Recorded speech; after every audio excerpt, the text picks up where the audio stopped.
Up, up, down, down, left, right, BA, start. Because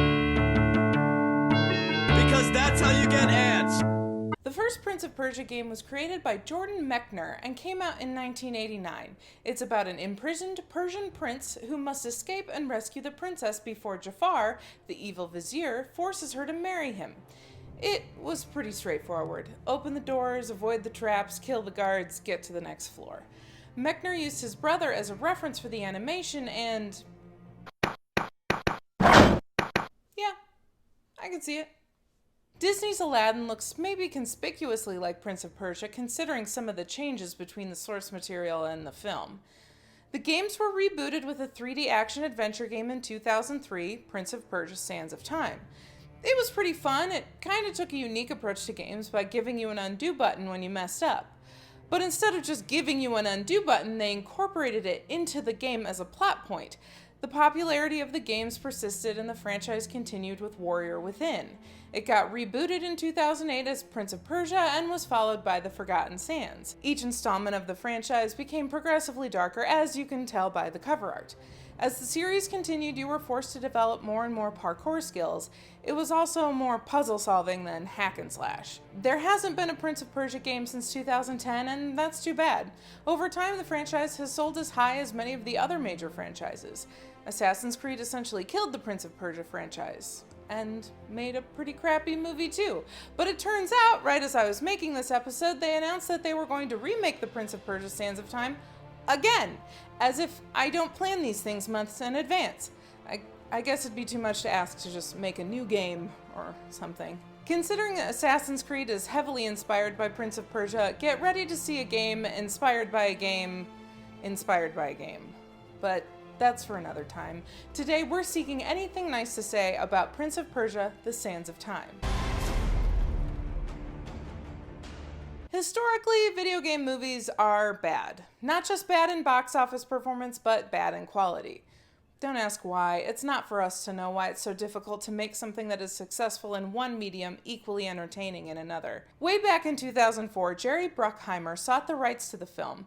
They hired Jordan Mechner, that's right, the creator of the video game, to write the screenplay. And that's the first great thing about this movie, is that the creator of the original was still able to be involved. Bruckheimer was coming off the success of the first Pirates of the Caribbean movie. If he could turn a theme park ride into a successful film, why not a video game? A new screenwriter was eventually brought in, though. It's sometime during the Persian Empire, and there's a king and his brother Nizam. Nizam is played by Ben Kingsley, who I'm starting to think is as much of a spoiler alert as Sean Bean. When was the last time he played a good guy? The king has two sons. One day, while he's out in the city, an overzealous group of guards go after a kid in the streets. Dastan, another boy, interferes. The king is so impressed by his bravery that he adopts him. The kid grows up to be Jake Gyllenhaal.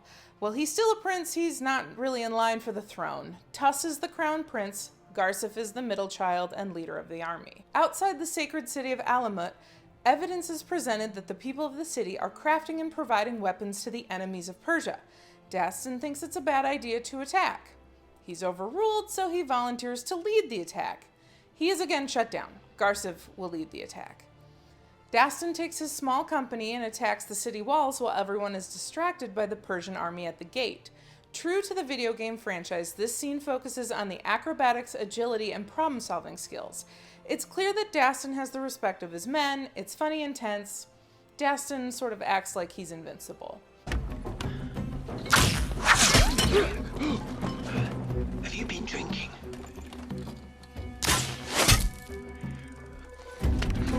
His assault on the city may be the best scene in the movie. Dastan's men let the Persians in. They conquer the city. During the fighting, Dastan recovers a dagger off a dude that was trying to escape. Obviously, if you're familiar with the video games, you know this is the Dagger of Time.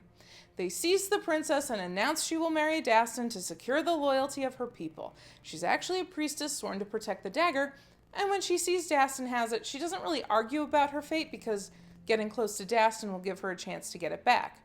This is all communicated effectively through subtext. There is some subtlety to this movie. Dastan presents some robes as the spoil of war to his father, who is burned alive inside them. They were poisoned. Everyone thinks Dastan did it. He thinks his eldest brother did it. He escapes with the princess. While this movie does incorporate a lot of parkour-style stunts to tie it to the video game, it doesn't overdo it. It's not a parkour movie, and that's a great thing in my opinion. The princess and Dastan wander the desert. Dastan is trying to meet back up with his uncle in the city to explain his innocence and cast blame on his eldest brother. He discovers the power of the dagger when the princess tries to kill him. The special effects are pretty cool. They incorporate the sand part pretty well.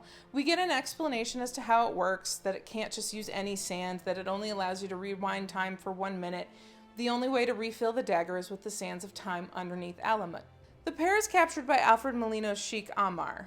Dastan tells Ammar that he was going to sell the princess as a slave. Molina created a tax sanctuary in the desert where people can come and bet on ostrich racing. It's Vegas. It's Persian Vegas.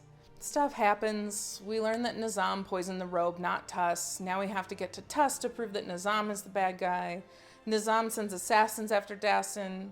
Alfred Molina tracks them down because their shenanigans released all his ostriches, so he's got nothing to get the people coming back to Persian Vegas. Molina becomes an unlikely ally after Dastan saves his party from the assassin attack. Also, the princess promises him tax-free gold from a sacred temple. They travel to the Hindu Kush to give the dagger back to the gods. Garsif, the middle brother, catches up with Dastan. They have a heart-to-heart about the power of brotherhood, and even if they aren't biological brothers, that didn't make a difference. Dastan convinces him they're on the same side when the assassins attack, but Garsif is killed anyway. They lose the dagger. They go back to Alamut, figuring Nizam wants to use the dagger to turn back time to a moment when he was a child and he could have let his brother die. That way, Nizam will be king. Once Dastan has the dagger back, he stabs himself with it to show his eldest brother Tuss what the powers are. Which, I mean, there were plenty of other ways, but sure. Nizam kills Tuss and takes the dagger. The princess leads Dastan to the Sands of Time chamber. Breaking the sand glass will end the world apparently, so that's all the more reason to stop Nizam. He and Nizam fight and the princess dies. The dagger pierces the sand glass and Dastan is swept back to when he first received the dagger at the siege of Alamut. Dastan trusts his brothers and accuses Nizam of treachery. Nizam reveals his true colors. Dastan gifts the princess with the dagger and they get married, probably to live happily ever after, as he tells the story that never actually happened. Sands of Time is a tricky one. It's a movie that retcons itself inside of itself. It's definitely not culturally or racially sensitive. There's a fair amount of stereotyping here. It's a bit of a run-of-the-mill swashbuckler.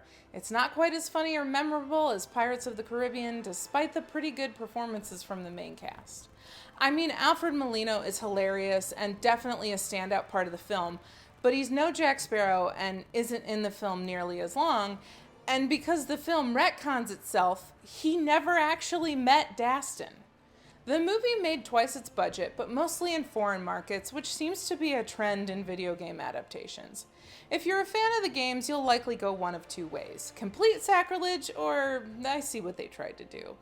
In the spirit of anything nice to say, I'm choosing to go with the second. This movie makes me yearn for a fun reboot of the game franchise that recalled the original, more puzzly games rather than an Assassin's Creed knockoff. Game fans looking for their fix will be satisfied with the first 45 minutes of the movie. This is the first time I tackled a video game adaptation. Is there a video game movie that you think did justice to the games? Let me know in the comments. That's all for this episode of Anything Nice to Say. Don't mess with time travel and never be ashamed to like what you like.